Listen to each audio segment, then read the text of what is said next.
everybody. They hit the scene, the club scene in Los Angeles, early 1993, right before Pulp Fiction and the surf revival of the 90s. It's the legendary Bomboras, with influences such as the Sonics, the Dick Dale, and the Ventures. How are you guys? Welcome to the show. Thank you. Thanks for having us. Now, this is a huge deal for everybody watching, that you guys got back together. But before we get into that, I want to talk about your stage aesthetic and the fire spitting and the destruction of your instruments and the intensity that goes along with your shows. Who's first? How do you want to do Hey, it? whoever likes to go.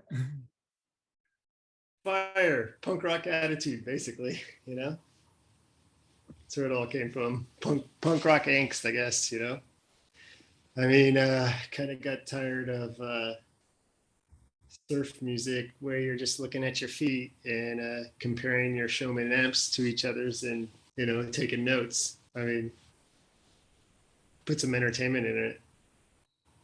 Yeah, and you also have the Go-Go Girls. Will they be on your shows this year?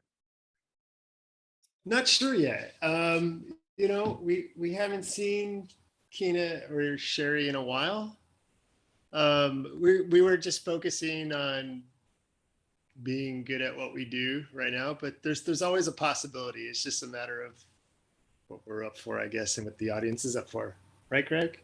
Yeah, I would say so. And, just to sort of follow up with what Jake was saying, I mean, we were kind of always interested in not just getting up there and shoegazing, but kind of putting on a show. So that was kind of the spirit of everything.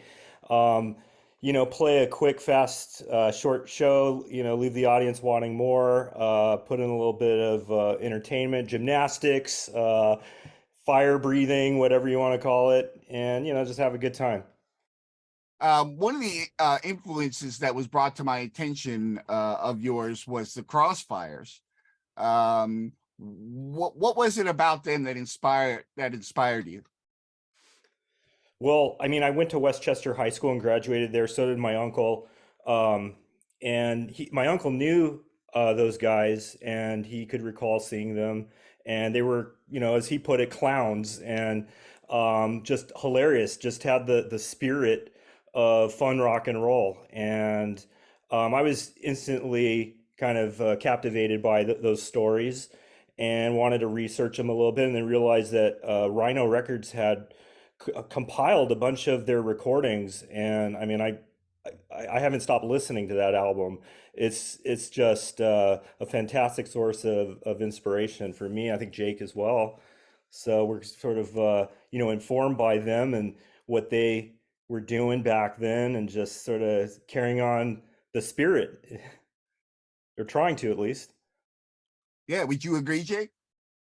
Absolutely. That's exactly that punk rock attitude before we put a label on it, for sure. And then being a SoCal band, of course, makes it even better, Yeah, absolutely.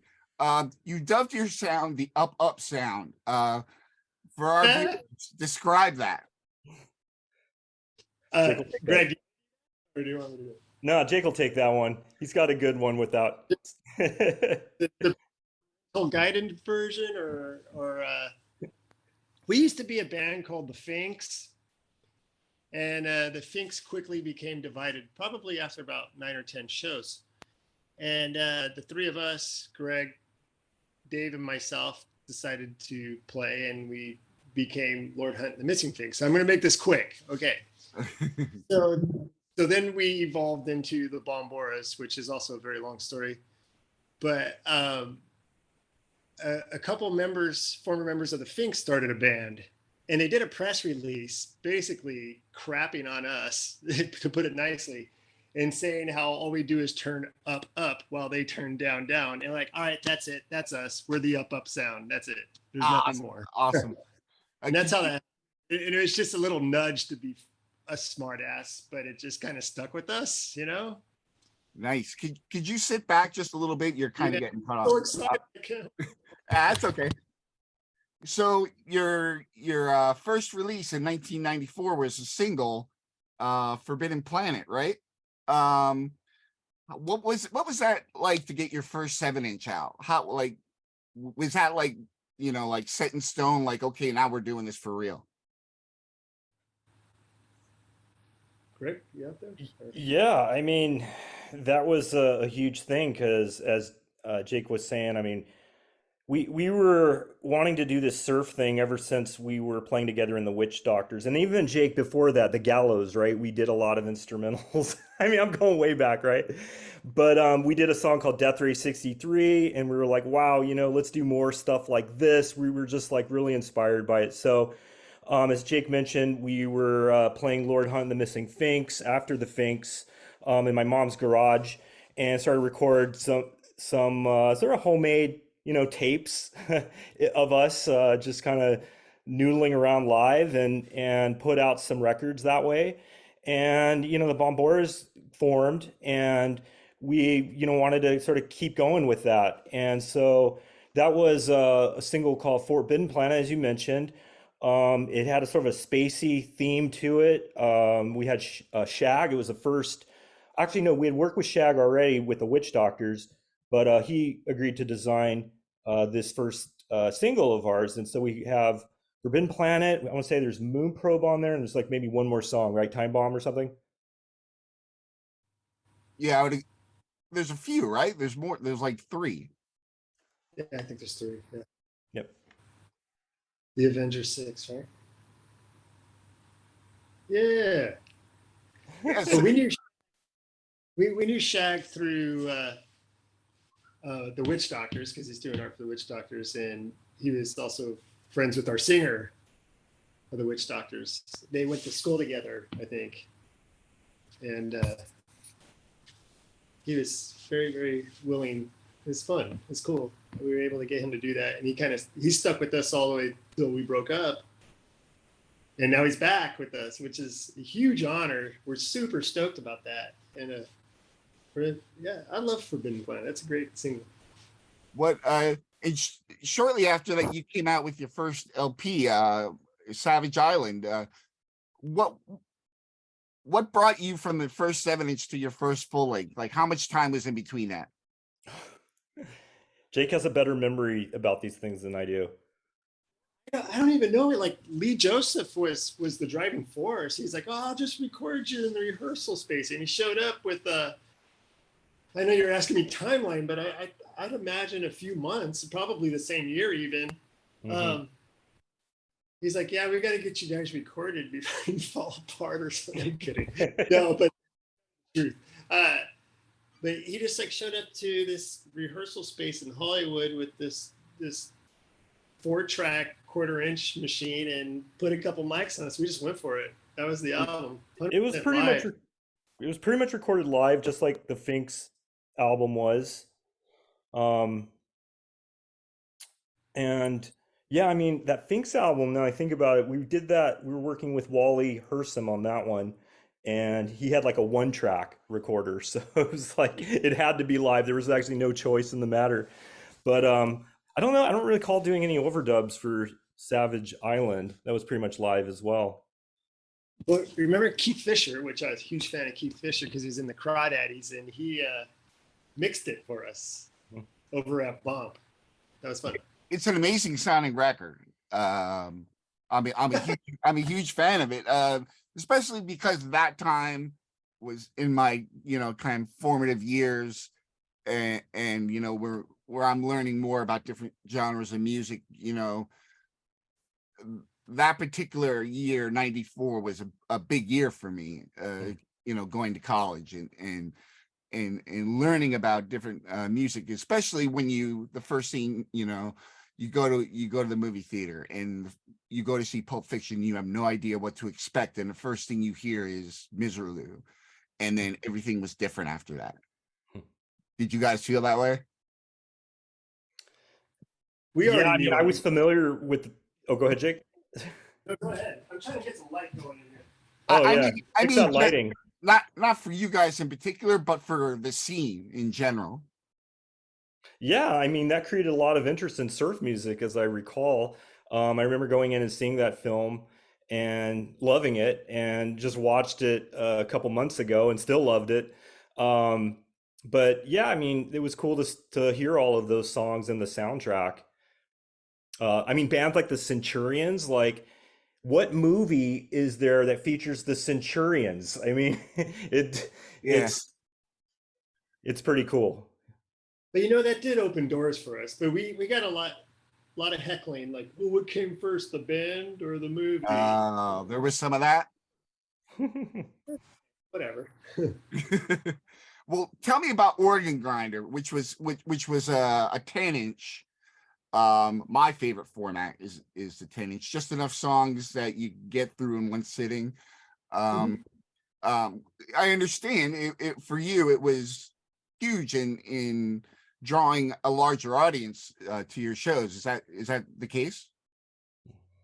Well, which organ grinder? Because we originally recorded it for Screaming Apple, and he was just like, "Man, this 10-inch failed miserably. I can't sell them." And we're like, "Well, send them to us, and we'll sell them. We'll have no problem." He's like, "Okay." And that was in Shag. Yeah, it just so happens I have that's the original right here and here. I'm so proud of it. I'm looking at it now. So this is the old one, the old version. Oh, nice. And that's the one that Shag did that. And then Lee put out this one which is, I know this reflection there. It's partially live, right? Live at Jabberjaw, right, Jake? Was it? Oh yeah, I'm pretty sure that was recorded at Jabberjaw, which is a pretty legendary club in LA, was in LA. So what did that did that kind of open up some doors as far as people getting to know the band more, coming out to shows more? What was it about that one specifically that you think might have been important? I don't know if there's any real hefty significance to the 10-inch. I mean, like, opening doors, we finally, I'm jumping forward, getting with Rob Zombie and the Ghastly Ones, hanging out. Those cats really helped us a lot, because then good friend of ours, Harry Drumdini, was very interested in us too, to take us on tour with the Cramps, and that helped a real lot. So tell me what that experience was like for you, because the Cramps used to go out and tour and tour and tour and tour. What was that like for you? Oh God, that was a dream come true. I mean, yeah, I mean, I still think about it to this day, how amazing that was and how fun that was. I mean, we were Blue Plate Special. We played at 7:00 every night. There'd be nights where people were like flicking quarters at us, telling us to get off the fucking stage. Can I cuss? Is that okay? Yeah. I mean, get off the darn stage, okay? And we're like, but we loved it, and we wanted to play, so we're out there. There'd be times we show up, and like, you didn't advance the show, so you're not playing. We're like, what? It was so funny. It was definitely a huge learning experience. We had like Pinnacle of all companies like book us for it, but then we didn't know what to do. We used to just show up and play places, Like, oh, we have to have a tour manager? Oh, okay. But I remember we were so excited. We packed the trailer. We got this 15-passenger van and this trailer with all of our gear, and we packed that trailer the day before. And we were doing the college circuit with the Cramps in a variety of different cities, variety of different states, and all college towns. And we were just so excited that we were on this tour that we just hauled ass to our first destination, Oklahoma City, with practically just stopping for gas. I remember, I don't think we like stayed at a hotel or anything. I think we just went straight, which was the 26-hour drive or something, and then arrived like super tired, but just like amped up on adrenaline because we were just so excited to be there. And we stayed at the Havana Inn, and there was that was a party. Yeah, it was. What so at this point you're working with Rob, and you're going on tour with the Cramps, and you're refining your sound.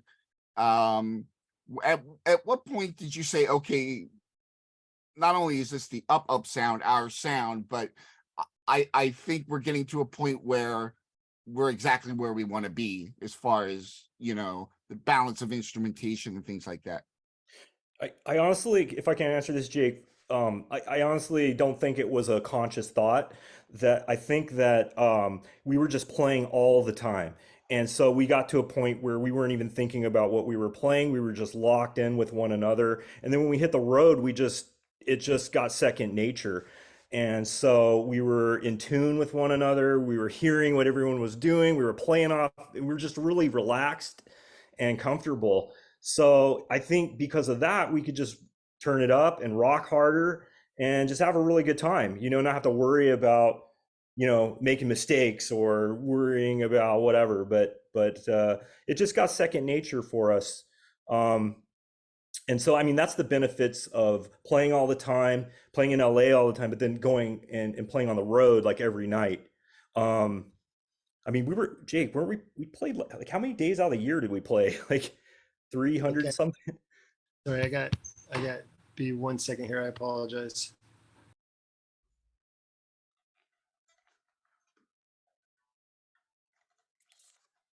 Oh, oh, okay. Sorry, guys. Okay. Hello, Jennifer's here. Can you hear me? You guys good? Yep, I can hear you. Yeah, I mean, man, yeah, we played almost 300 shows in '98 for sure.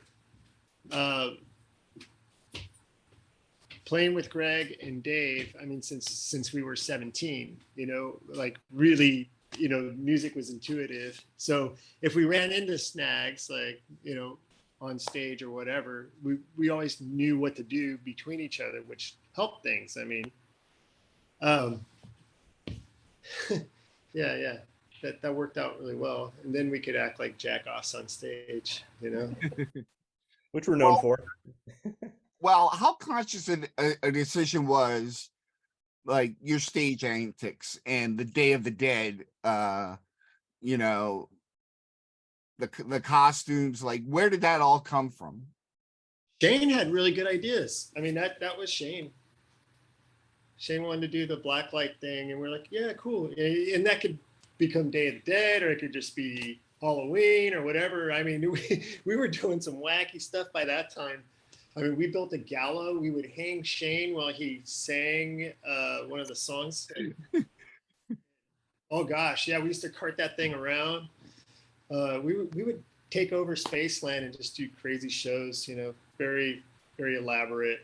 You know, visuals. That was the whole idea.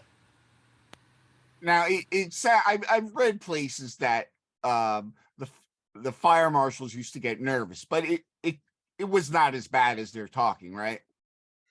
Well, I think they shut down a club, didn't they, Jake? Was that the Shanghai room? Was The that it? Well, what happened to Moguls? Like, what's the end story for that place? Wasn't there like, I mean, we were playing the last time they were open, I thought, and the fire marshal came in, right? But that was ABC. They weren't current with their liquor license. Oh, that was okay. But Darn. like, I wanted to think of it as something else, but no, we set off the alarm once in Canada, and it kept going off. And they're like, "All right, it just won't go off until the fire department comes." And then that's like half hour later. So it was a quick show. yeah. So the internet is like on fire with you guys right now. DJ Dotty is going to be playing the Bomboras this Saturday. A full show of the Bomboras, which I'm sure you know. Everybody was psyched for the return of the up sound, and which was an amazing amazing 7-inch with a really cool cover on it. Yes, that's it. Yes. Like And that I want to ask, is that song? I can't think of the name of it, but I just listened to it. Where is it? Hold Tight. That's the one. That's one from Death Proof, correct? Sure. I mean, it predates that, but yeah. Well, yeah, for sure. yeah. That's how I know it. Rose McGowan get her head ripped off and Yeah. her limbs go. That's a great tune. And wasn't Jimmy Page like from the movie? You said Jimmy Page was supposed to join that group. Right. I think he, or wasn't it Pete Townsend originally? Oh, right. I So, think.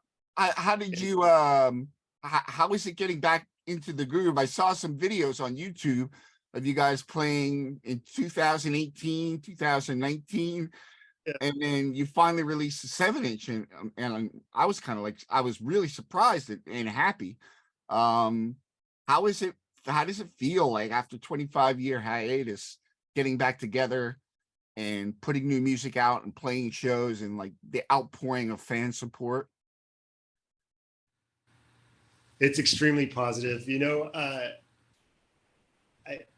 myself, I didn't have a lot of faith in the beginning because we really crashed and burned, and there was a lot of angst between us. And for actually, I wish Shane was here because he's responsible again to like be the first person to reach out and go, hey, let's put this behind us. Let's be friends. Let's try to play. And that was really cool. You know, I'm always really eager to let bygones be bygones. And it's also dumb and we're kids, you know, so that's more important. I mean, to have an audience and people supporting us is even better, but us to be able to be friends and, you know, like really share this together again. It's surf music. I mean, it's not like Mozart, you know, but we made it when we were kids and we loved it when we were kids. And now here we are doing it again and people dig it. And that's even better. But being able to play with Shane and Greg again and Johnny is like really the best thing for me. I mean, other than that, there's really no reason to do it for me, to be honest. Well, you got Ben playing drums from you now, with you now from the Volcanics. He's quite a showman and a really great guy. How did you guys hook up with him? He is the sweetest person I ever met, and he is a diligent, hard worker. It's incredible that we are blessed to have that guy in the band. Greg, you want to talk about Ben or? Well, I've been a fan of the Volcanics for some time and been watching them and definitely had my eye on Ben. You know, it was very sad for us to lose Dave. Dave was ready to focus on his recording studio, but which, by the way, we recorded the Return of the Up Up Sound at, and Dave did a phenomenal job on it. And so we were pretty upset about that, but you know, we didn't want that necessarily to be the end of the band. We felt that we still had some more things to do, and a lot of creative things were starting to emerge as well. So we wanted to follow that through.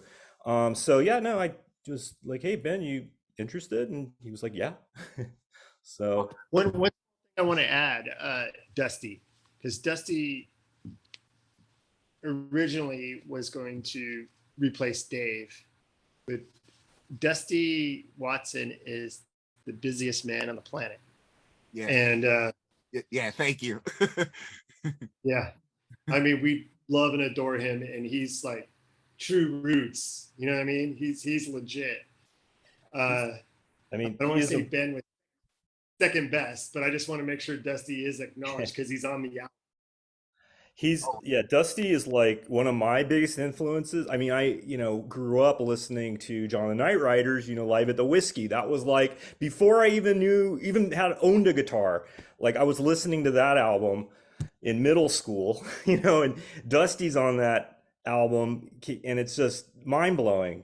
And so, you know, to be able to have that opportunity to work with Dusty on a full-length album was incredible. And so this one that's coming out this Friday, May 5th, that's featuring Dusty on drums, kicking ass. You know, it's unbelievable. Um, Tell me about the new album. I mean, it's everybody's posted pictures of it. Everybody's talking about it. The Sean Berry and the Continental said they listened to it a dozen times and he's getting chills every time he's listening to it. You guys say it's your best work to date. I've listened to it and I love it. And I mean, obviously you guys are going to try to top it in the future, but I think up to this point, you guys are right. No, You always try to do better, right? Always do your best. If you're gonna waste people's money and you know your drums, you should probably do the best you can. I mean, So I like it. It's different for us. It's actually different. You know, it is a little less punk rock, a little more polished, a little more pro. Um, yeah, and I think more thought out too. You know, well, one, I have to tell you though, like Dusty recording with Dusty, he's like, cool, that's great. Next song, we're on to the next. He goes, it's perfect, love it. And we're like, oh, was that good? Was that good? We're all scratching each other. Like, whoa. All right, that is good. Okay, all right, next song. You know, and that's how that went. It's like boom, boom, boom, boom. Yeah. Unlike the EP that we did with Dave, I think probably took a year and a half. It was a little more thought out, I guess. I don't know. I don't know what the things Oh. get done. so what I know Art from music said it was a dream come true for him to put your records out. He'd been He looking. doesn't say that anymore. Uh, That well, must he's have saying, been what was it like to have that outlet? Somebody that was so into the band and so supportive, want to put your music out. Oh, well, we definitely appreciate it for sure. I mean, we're still getting to know Art. You know, we've known Art forever, but to know, like, you know what I mean? Because this is like kind of a whole big ball of I don't know what to call it. I mean, we're all working together to do one thing, the same thing, but then you know sometimes just the balance of. I mean, we're not 100% pro band anymore. We don't do 300 shows anymore. So we're grown men playing at our discretion, you know. And I know Art's excited. He definitely wanted to get us out on the road, do the message ups thing, and we're like, we've been there, we've done that, you know. Like, here's some records. You want to do some records? We like records, you know. So I hope we didn't disappoint him too much on that level, but this. Yeah, we're totally doing this on our terms. Well, I don't think you could have disappointed him because you made an amazing album, and you know that's thanks enough, right? Well, we are stoked. I'm glad to hear that he adores the band. You know, that's killer. That's, you know. So Evan Foster mixed the record. I love his playing. I love the Boss Martians. I think he's a great guy. What did he add to the mix that stood out for you? Man, that Northwest magic. That's the key right there. I mean, that boy's got the golden ear. Yeah, wow, and he's intuitive and he cares, you know, and that's the whole thing with him, you know. He's not just like throw it on there. All right, that's cool, good enough. You know, just put all the faders across the middle. That's what it sounds like. You know, he understands. We're like, okay, so look, you know, organ sits back here and guitar's here for now, and then we're gonna go to this other part of the song where it turns into this. And he's like, yeah, as Evan would say, dig it. You know. Yeah, I mean he's super talented at what he does. He's an incredible musician, has an incredible band, and has his own studio. What more could you ask for? He knows the music. I can't think of anyone I would want, you know, other than Evan to mix our recordings. And so yeah. Excellent. Well, there's one last thought I'd like to leave you with is you're going to be at SG 101 Festival this year, and I'm going to be coming out, and I know like me and many others are really, really excited to see you because this show is really going to be a really big deal. You saw how huge it was, and the fact that you're back is a big deal for a lot of people to see you. Thank you. Yeah, we're looking forward to it. It'll be our first appearance there, and um, yeah, we're hoping to give the audience what they want. In fact, we did a social post recently. It was kind of asking people like, hey, what do you want us to add to our set list? And few of those guys had chimed in, and we wrote those songs down in our current set list. So yeah, we're really looking forward to it. Awesome. Awesome. Anything else you guys like to add before we go? Yeah, we've got aside from our first record in 25 years that we're stoked on, we have a tour, a mini tour, but it's a tour, and we're going to do it, and that's in June. The end of June, we're doing the Northwest with the Boss Martians, so we're stoked. Oh, wow. Nice. Man, that's going to be a show. And you're doing that in the Northwest up by Evan. Yeah. So it'll be Seattle, Portland, and Kashmir. And San Francisco, Albany, or whatever. Yeah. Oh, nice. In the Nice. Ivy Room. Yeah. So I want everybody to know that's watching this, they can get the link to pre-order the new album, which Lord Hunt has right there with him. And he's kind of like on the side there. There it is, man. That's some killer art. Songs from Beyond. You can find the link in the description to pre-order that. And you're gonna really enjoy it.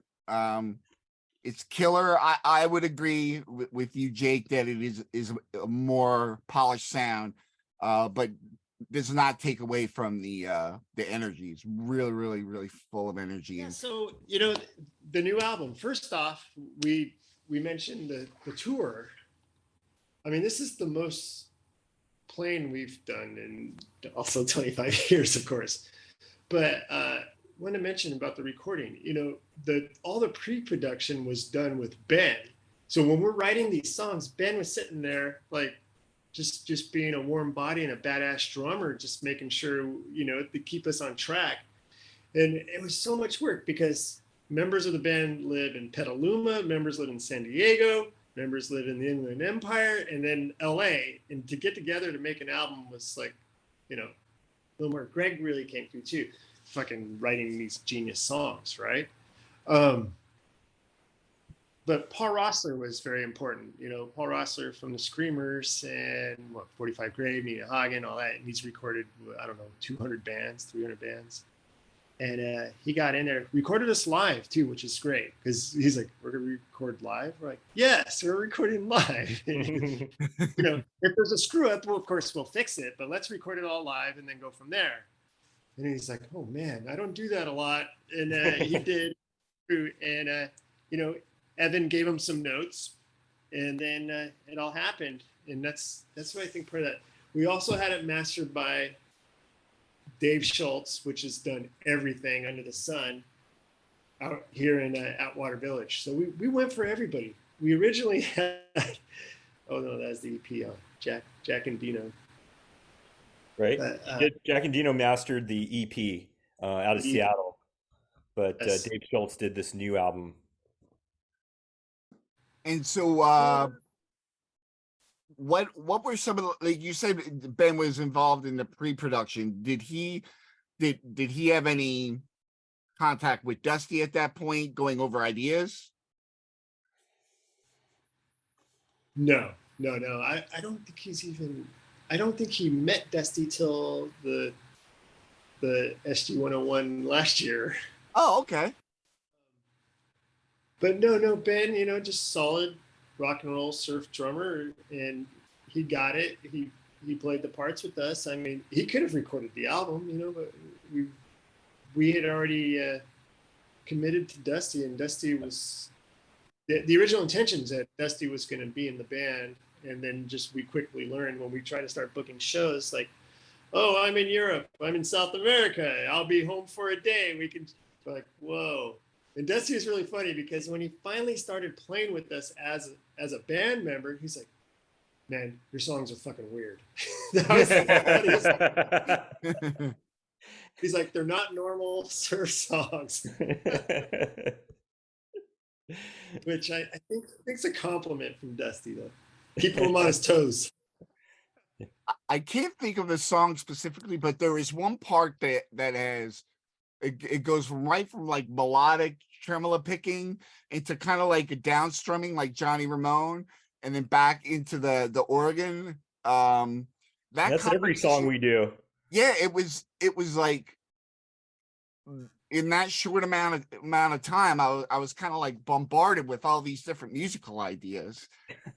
Is that like you said, you kind of just play naturally, but is it um is it in your thought process to include as many different variations of your playing as you can?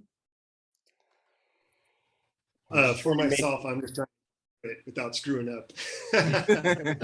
I mean, it just depends on what we're listening to at the time. We're just trying to infuse the songs a little bit with something a little interesting. I'm thinking of, I mean, some of the surf songs like Guitar Grinder. I mean, there's like a garage part in that. She's so satisfying, right, Jake? Um, Yeah, so I mean, that's kind of what we've always done, you know.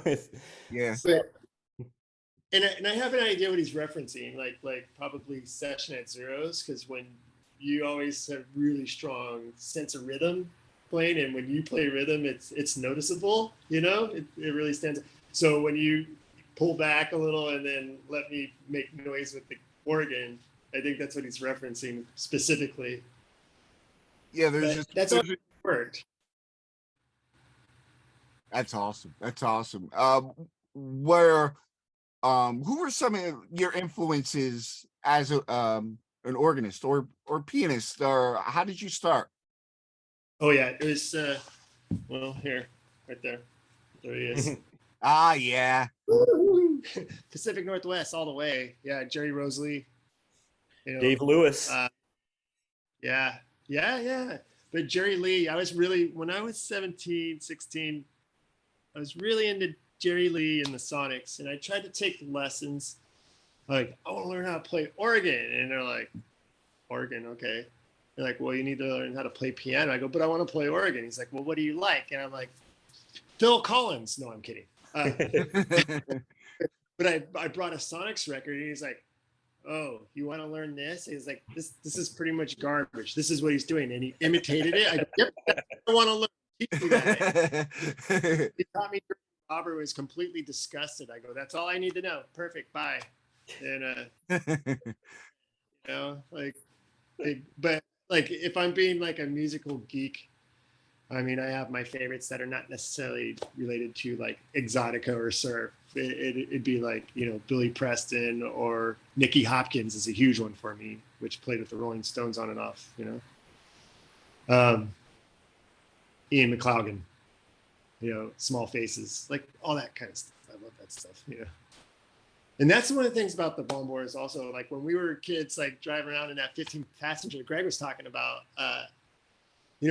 we listened to a ton of surf. I mean, we knew all about it. We could reference it and talk about it. But when we're in the car at the end of the night, we're turning on the Rolling Stones, Her Satanic Majesty's Request, and blaring it full blast. Just She's or 2,000 Light Years from Home or Love, something like that. Stooges. Q65. Like, check out this version. Yeah, that's right. Not like, check out this version of Wipeout. You know what I mean? It wasn't that at all. But we like the music. So what about you, Greg? I mean, you obviously Johnny Ramone, but as far as surf goes, what are your influences? Yeah, I mean, to me, the Ramones were always kind of a surf band, like that was my Totally. first love.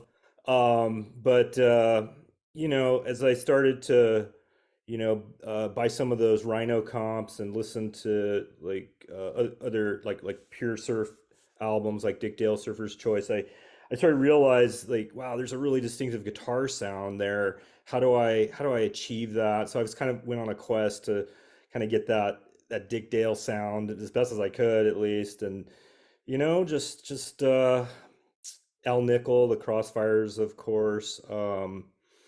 Love the Beatles as well. Rolling Stones, all of that stuff. I mean, it's I mean, I've always believed, a good song's a good song. So there's Yeah. always inspiration in anything, I think. So, but So how would you describe the Finks? I was never lucky enough to hear that band. What musical direction were you going in with that? Oh, where can I start?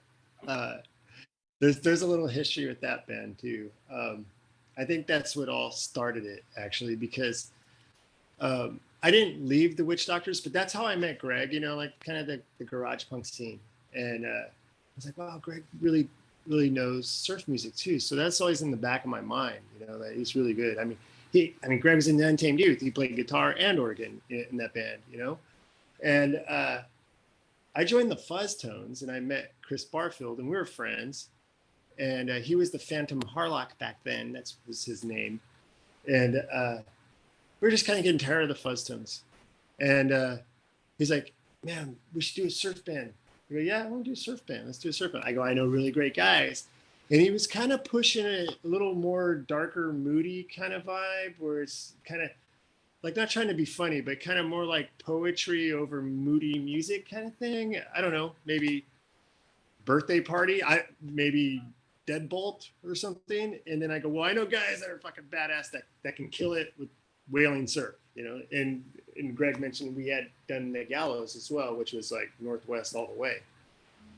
So we came home from tour, basically left the Fuzztones, and I called Greg and Steve and Dave, and that was the Finks. And it was really heavy-handed by Greg because he knew the stuff, you know. And he's like, hey, let's play this song. Let's play, I remember Similau, you know, which is done 800 different ways, but he found the right versions for us, and it just kicked ass, you know. And that was like, yeah, I would say the most traditional, like, framed as surf as we were.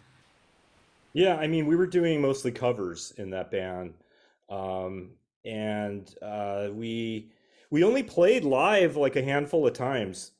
I don't think we played more than 5, 6 times at the most. Am I in the ballpark there? I don't remember doing a Yeah, whole lot. I left. Yeah. Yeah. So I mean, we had known Wally. Well, I was a huge fan of Wally Hersom when I was in middle school, high school. He had this band along with Mike McCarthy called the Gravediggers. Mike goes by Mick now. And actually, you had asked me like who were my influences, and I would say Mike McCarthy was probably my greatest influence. Just listening to him play guitar on that Gravediggers album, it was just had the spirit. It was punk rock. They were doing rockabilly songs, but in a punk way. And I was like, God, we gotta hook up with these guys. So actually, we ended up forming a band called the Gallows with Mike. But Wally, who was in that band, he had a recording studio at his grandmother's house. So he had invited the Finks over to record our full length LP, Fill Her Up and Go, and it was on a 1 track. So we had to do it live, and we pulled it off somehow, I guess. And it was a pretty amazing experience. Actually, we recorded the album over 2 days. I think it was like side 1 was on Saturday and side 2 is on Sunday. That's awesome. That would be like 20, 30 takes of one song. Let me move a mic just so slightly. Stay right there. And yeah. Yeah. Hey, can you turn up the organ, you know, 2 bars in and turn it back? It's like, no, you need to turn it up. You need to come back down. And that was, yeah, Greg was fun on that. That was a lot of work, actually. It was fun. You said you recorded live. When I used to be in bands, that was the way our band preferred to record. And there's an energy that you have, much like your live show. The tightness and you know, the gestures you make to each other is not there when you're not recording live. Do you think that's what makes you guys unique to yourselves? I don't know. I mean, we try to just keep true to how the Ventures do it, how the Sonics do it. You know, I mean, that Sonics album that blows everybody's mind is because they were teenagers scared shitless in a studio going, fuck, record, okay, go. You know what I mean? And it was like, oh yeah, now we have a song called The Witch. That's insane, you know? I mean, hopefully we can capture that magic once in a while, you know? Yeah, absolutely. A lot of I do want to say the mix was the mix was incredible. Like we were talking, Evan had done the mix, and On the new album you're talking about? Yeah, yeah, Okay. and it it sounds a little bit more, I want to say traditional, but there's like a traditional foundation with a lot going on top of it. Would you agree with that? Well, Mister. I mean, Dusty is an absolute professional, so we had to be on the top of our game. He laid down incredible rhythm section, and as Jake said, it would be like one take. Maybe we'd do a second take with Dusty, but Dusty was never the issue. If anyone was having an issue, it wasn't Dusty. Dusty was on top of everything. So I mean, he laid down that foundation you're talking about. And we were just kind of along for the ride in some ways, just trying to just do our best. Uh, Much respect to Dusty. By the way, I was talking from a songwriting perspective. I didn't mean to disrespect anybody in that case. Oh no. Uh, but that recording, everything started live. Of course, we did overdubs, but otherwise we couldn't have that insane grand orchestral spaghetti western song. Yeah, that's a great But, tune, by the way. oh, cool! I know the guys were kind of scratching their head. Is this gonna work? But it was in our heads. It's gonna happen. It's like hopefully it ends up in a Nick Cave western. You never know.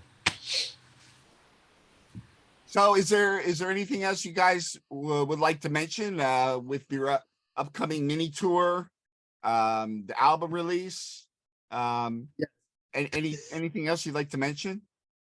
Yeah, the 13th, free show, record release party. Very small rock and roll punk rock club bar in Pasadena called Old Town Pub, and we're taking it over with the Volcanics and giving back to LA, basically. Awesome. Well, thank you so much, guys. I really appreciated it that you took the time, especially at night. I'm sure you guys were busy all day.